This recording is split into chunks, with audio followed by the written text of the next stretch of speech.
the first question is, so how has COVID-19, and one of you could take this, how has COVID-19 changed how last mile distribution works in terms of processes and consumer trends?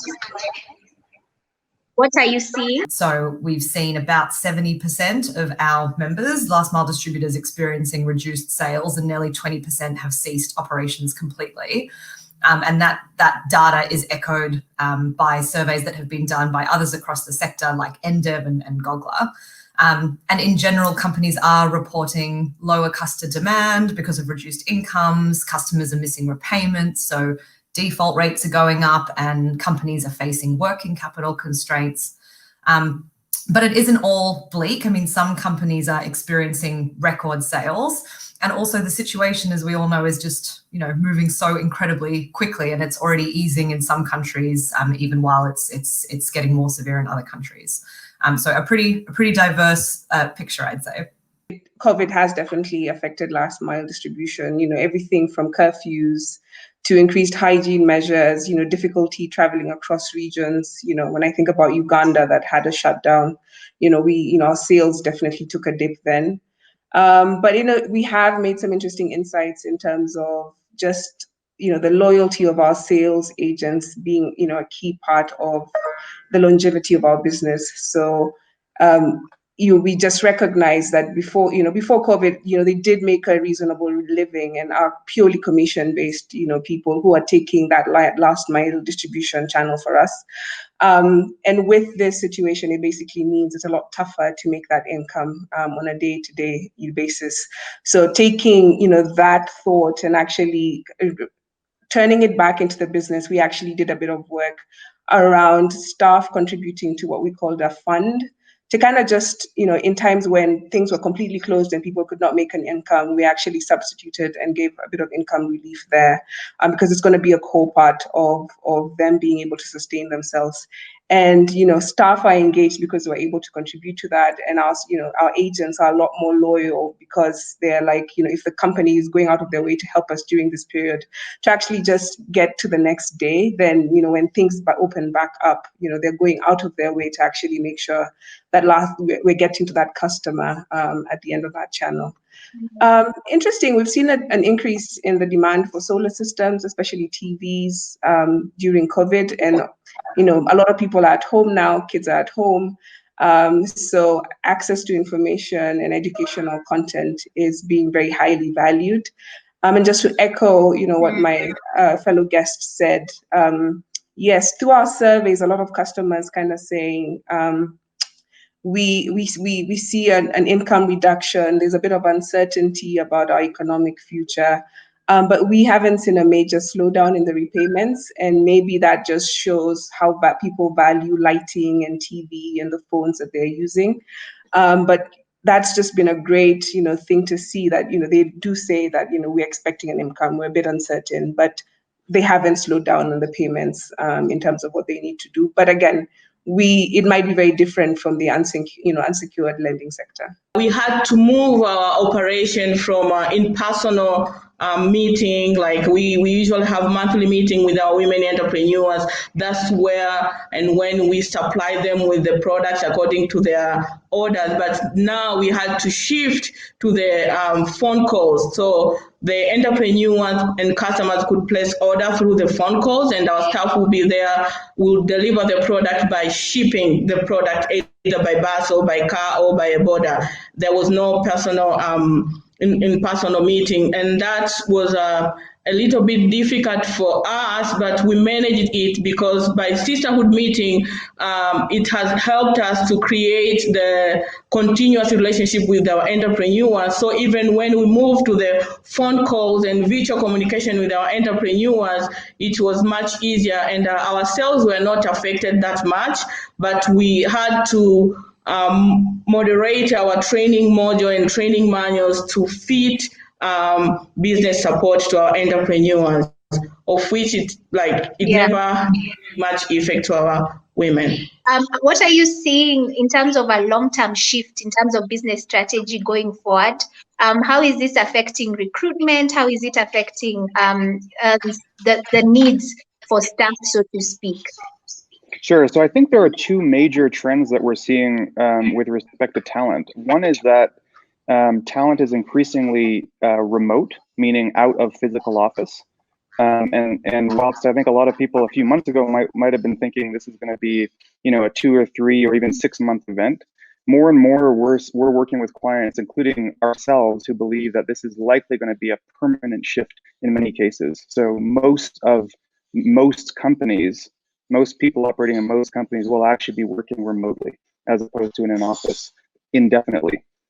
And the second key trend is that talent is becoming increasingly globally distributed, meaning if everybody's working remotely, then if I'm dialing in from my home in Nairobi, I might as well be dialing in from my home in Mumbai or London or New York.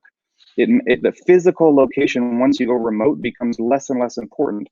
So for SMEs, what that means is suddenly your talent pool has opened up potentially for certain roles. And for candidates, that means that both they are, the opportunities have become suddenly global, but their competition has also become global. They're now competing with talent that's sitting all over the world, which has a whole host of implications for both candidates and employers. But those trends are coming through loud and clear as we go forward. The biggest impact on staff skills is helping them, to work effectively and engage from home. So remote, being able to move. So a lot of organizations that have never worked before remotely have now had to move to this new way of working. So are they empowered? Do they have all the tools, access to internet and, VPN links and the likes, just to be able to make that transition to working from home? But then just building in, thinking of innovative ways to deliver content to staff through online channels. So, whether it's engaging internally and saying, we have leadership teams that can actually deliver content based on their own experiences or their own technical progress. And we're having, something called career socials every 2 weeks or so, just to get people engaged and keeping upskilled and understanding what they need to do next. Whether it's programs, through AMI, like Thrive at Work, where we're teaching people to manage themselves as well as manage other people. Because one of the biggest things, the biggest skill set that we will apply a premium in this day is self-management, being able to collaborate and communicate, and just having agility to balance all the competing priorities, because you might be called to do more than you would normally do in a normal setup. Upskilling has been a little bit of a side effect of some of the strategies that companies have been implementing to maintain business continuity and also to keep staff engaged and motivated where they are less able or unable to work. So, for example, we've seen companies actively develop remote customer support capabilities. And other companies have taken their field staff who haven't been able to go out into the field and then deployed them into other areas of the business. And in some cases, that's to directly support response efforts. So, for example, by using call center staff to disseminate public health information. And then I just wanted to flag that something that we're doing at the Global Distributors Collective is offering free training to sales staff. We've had a lot of companies say that they're looking for training content to keep their staff engaged and to help their sales staff kind of hit the ground running, when lockdowns are lifted. So we're developing a self-led online training program through the platform learn.inc, focusing on topics like customer retention and bookkeeping and so on. So we'll be rolling that out in the next couple of weeks. How have things changed when it comes to entry-level recruitment and moving forward, especially for more junior roles? What does this play in terms of long term? Yeah. From an employer's perspective, and I realize there are both candidates and employers in this call, but from an employer's perspective, the employers who are, in our view, thinking most in a forward-thinking way about this include Liz at MCOPA and others who are looking at entry-level talent less as a reactive need of what do I need to fill today, but more as an opportunity to build pipeline for future talent and future leadership at their company, particularly for functions that are in low supply in the markets that we're operating in, particularly technical talent. And so what we're doing as part of the Off-Grid Talent Initiative in partnership with the Carbon Trust and DFID is to help companies like MCOPA and leaders like Liz to build up a talent pipeline of graduates who have the potential to step into full-time roles after a 12-month period. So the candidates get a year of internship or of graduate recruitment program to test and build their skills. And employers like Liz and MCOPA get to almost test out whether there's a fit, whether candidates are able to work effectively in this new world, and then potentially take them on full-time after a one-year period. But the candidates who are succeeding in this new world are able to quickly demonstrate through their CV, through their application, in an interview context, specific achievements that they've been able to have in a COVID context. How they've been effective working remotely, how they've been effective working using flexible hours, how they've been effective building new or selling, for example. I think we've talked about sales already today. How they've been effective selling in this new world. So rather than trying to ignore the fact that we're in this COVID world, the most effective candidates are the ones that call this out and are specific about how they've been effective working in a remote environment. The realization with COVID is that in 90 days, thereabouts, we've done what was expected to be done in 10 years. You know, the CTO was the one who was supposed to bring about this whole revolution in terms of working from home, but a virus has made us move to that direction without necessarily having prepared for it. And basically, a lot of the realization is it's actually possible that we have just been holding on and holding off for moving to in this direction. Yet, you know, if you speak to the actual employees, there's a lot more flexibility. You're reducing their commute time. You know, we've seen such, you know, increases in terms of productivities of our customer care teams just working from home. You know, your commute is now 5 minutes from your bed to, you know, the desk that you work from. And, you know, able to engage and be very personal in terms of your engagements with your teams. And on the flip side, for companies, you're cutting costs at the end of the day. You no longer need those big offices that were needed before, because your people are actually able to work pretty well, you know, working from home. And I think that realization is going to last post-COVID. And we need to actually start, you know, thinking very, you know, carefully about how to actually maintain that culture of people working from home, and it will impact where people work. So now you can live in Kenya and work in Spain. Roles are no longer fixated. You know, Simon, you talked about this. It's no longer fixated on geography. Anyone, anywhere. It's going to be a competition for talent, and employee experience is going to be core around that, because you're competing for talent everywhere, not just in your, you know, locale or country. I just want to give us an opportunity as we shift gears to give our closing remarks or anything we wanted to say that we haven't said, particularly thinking more long-term. How do we stop looking at our belly buttons, sort of, and start looking into the future when it comes to embracing this change, when it comes to our teams? Something that has come out from this discussion is that there are opportunities here, and the crisis has actually given companies and staff the chance to reevaluate and do things a bit differently. And I guess I've seen this quite recently with recruitment. You know, when the crisis hit, a lot of companies put recruitment completely on hold, but increasingly, you know, everyone's realizing, well, we can't just not recruit for the foreseeable future. So now, you know, companies are starting to recruit and train staff virtually, and they're finding really creative ways to do this using, you know, online training platforms and a lot of video content and lots of ways to kind of bring staff into company culture remotely.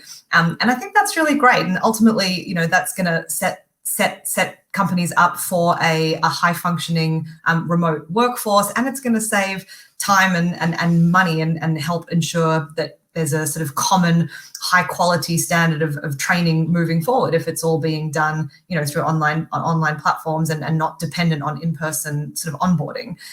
So yeah, I think there are some real opportunities here, and I think companies in the sector are really embracing that. I have just 3 things I want to talk about. One, the whole aspect of employee experience during this time and past COVID, it continues to be key. Employees will always ask themselves, you know, whether it's in time of crisis or normal times, the question that they'll ask themselves is, do they care? Does this company or management actually care about me as an individual? And the thing that I need to say is, as employers, as HR people who are on this call, as entrepreneurs, it's all about making sure that the employee experience is amazing. The second thing that I'll talk about is a bit more general in terms of the market is going to get competitive now and even post-COVID. So companies need to realize that you have to focus on that branding to boost your competitiveness, and think about recruitment outside of the normal box of, I have to recruit in Kenya because my role is in Kenya. Talent is less constrained by geography. There's a lot of flexibility, and we can now recruit anywhere. So we need to up our game. So make sure that you're focusing on upping, your game as much as possible. And then the third thing it's relevant now and is going to continue to be relevant, post-COVID, is everything is going digital and online, whether it's online learning, whether it's internal and external. So we have to focus on that. Accelerating efforts to make sure that teams are more, they can actually attend remote meetings, whether it's sales teams in the field, they can have trainings and digital training material. Our team in Uganda is doing a really good job of that. This is going to be a core part. The digital skills and the digital tools is going to be a big thing that we need to continue to leverage on past this stage. More often now, companies are hiring roles that used to be full-time into part-time roles, or they're hiring roles that are entirely almost like an eat what you kill definition, where you have to go out and find a business and you get a cut of that business that you bring in.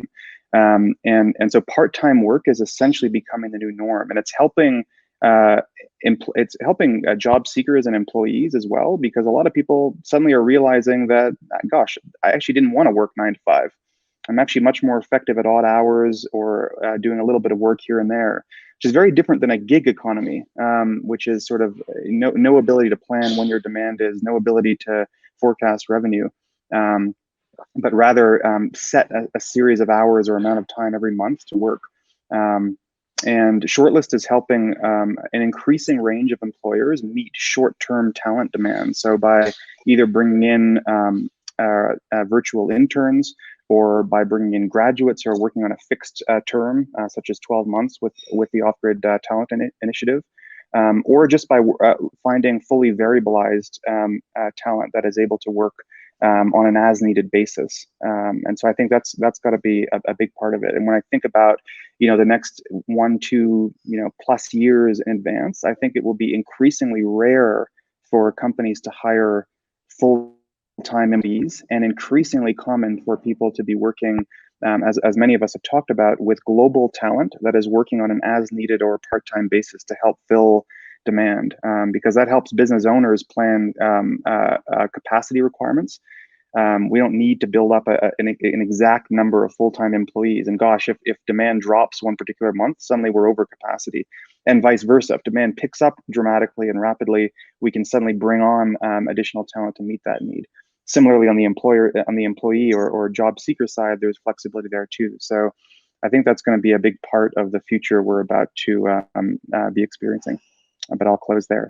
What is changing specifically with COVID, and looking forward, how should we gear up for that?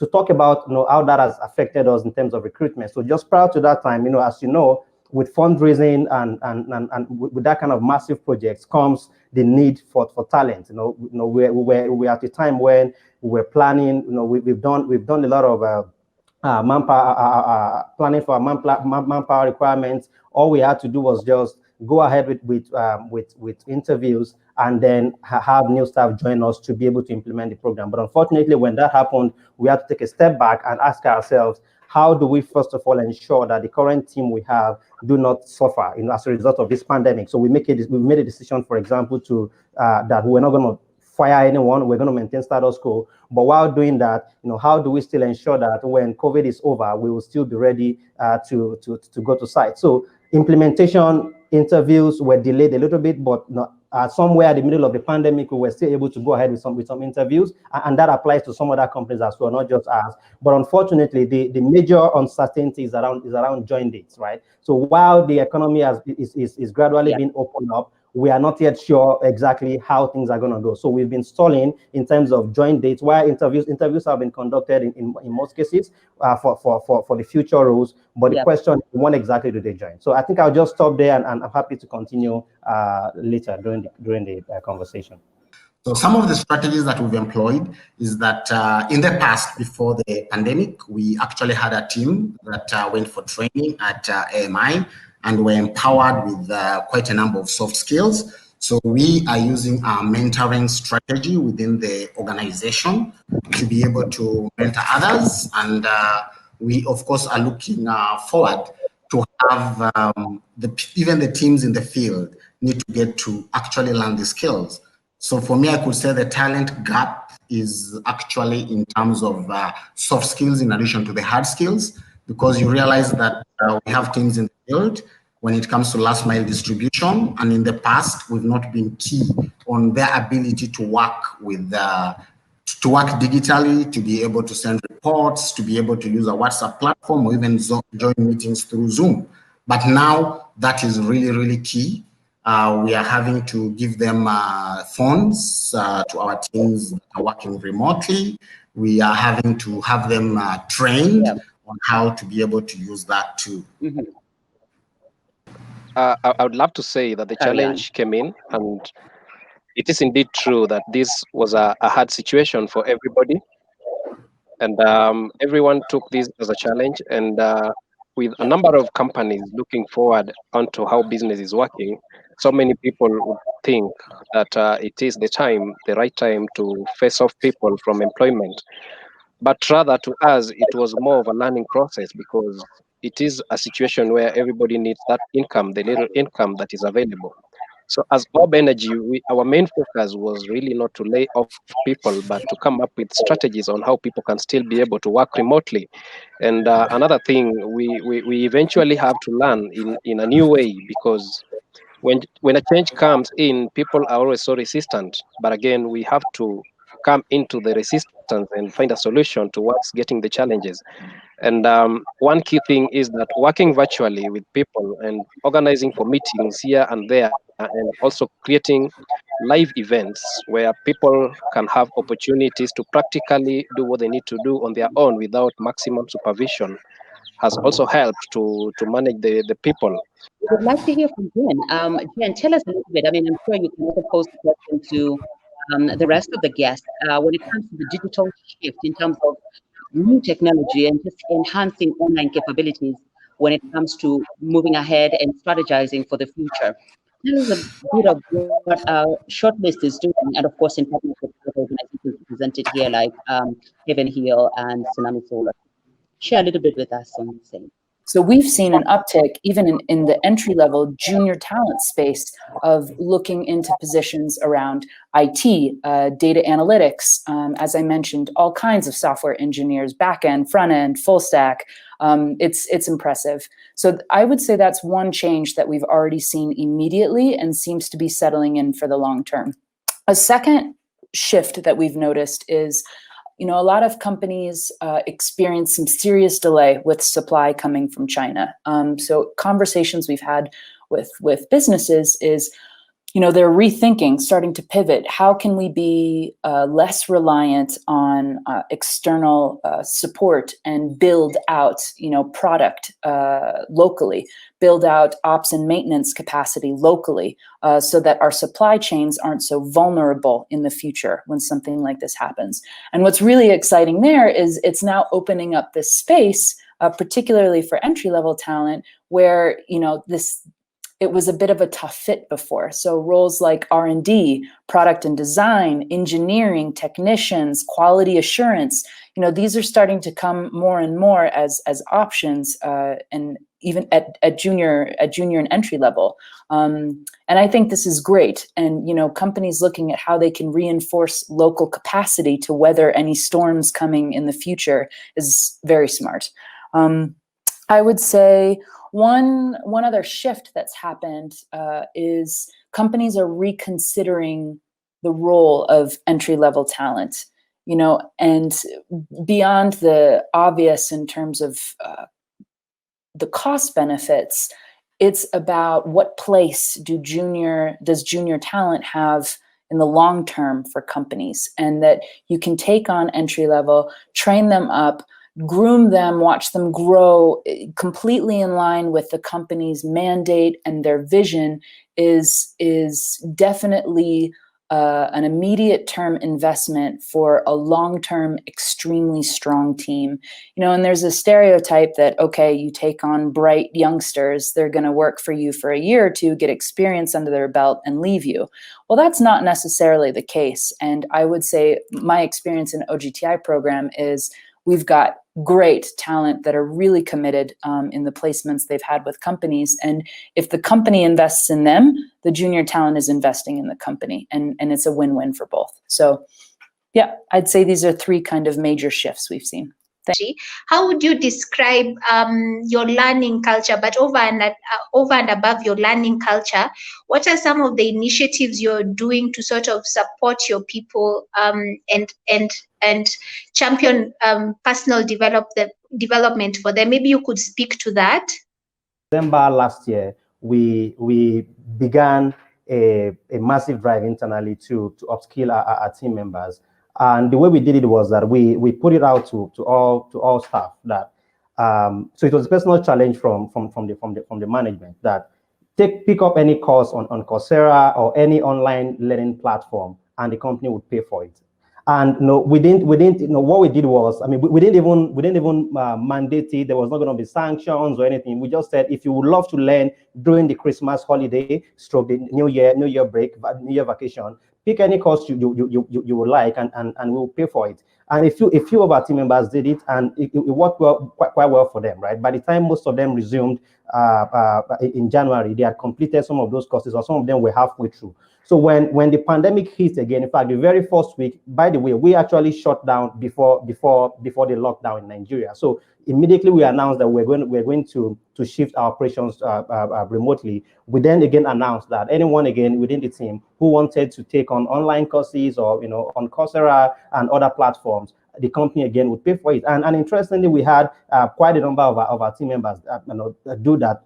As at then, we didn't even know that this was going to continue for 1 month, 2 months. But one of the things that I have noticed personally within the company is that people, the level of knowledge that most of the team members had going into that lockdown, versus now has dramatically increased, right? So people now realize that, hey, this thing, I'm able to save 45 minutes commuting every day. What do I do with that 45 minutes? And then apart from that, I no longer have employee distractions, right? I no longer have distractions from my colleagues. So I have like the entire day to myself to work on tasks, which means that they are now more efficient in delivering. So when you are efficient, what then happens to the remaining time that you have during the day? Put it into learning. So that's what most of them have doing. In fact, I've had junior team members reach out to me several times during the lockdown to ask specific questions about some of the things that they are learning, that they are currently learning, that they feel maybe because I have more an advanced knowledge in that, and just for me to come and support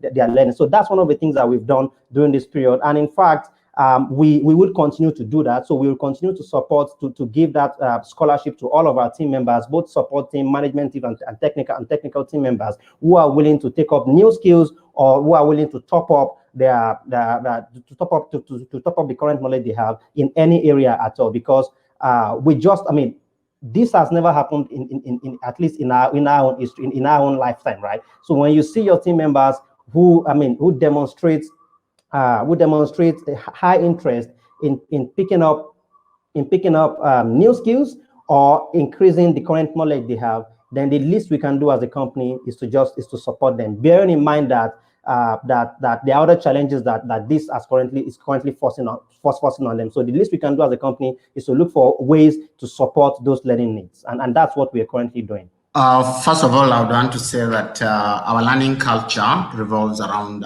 3 elements. One is we encourage and reward continuous learning. We do this by creating an environment where our team members are able to be creative. We encourage them to think out of the box.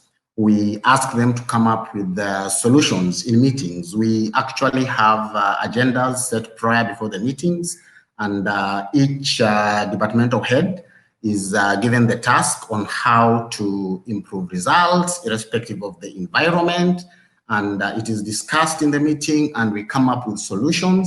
So we also encourage sharing among the managers themselves, knowledge sharing, where the best ideas are taken and are moved forward. And in a bid to also encourage continuous learning, we are able to pick out some of the best talents, those who have demonstrated, and even sponsor a few. So a case in point is where we have a sales rep who is under sponsorship currently and is pursuing a sales course.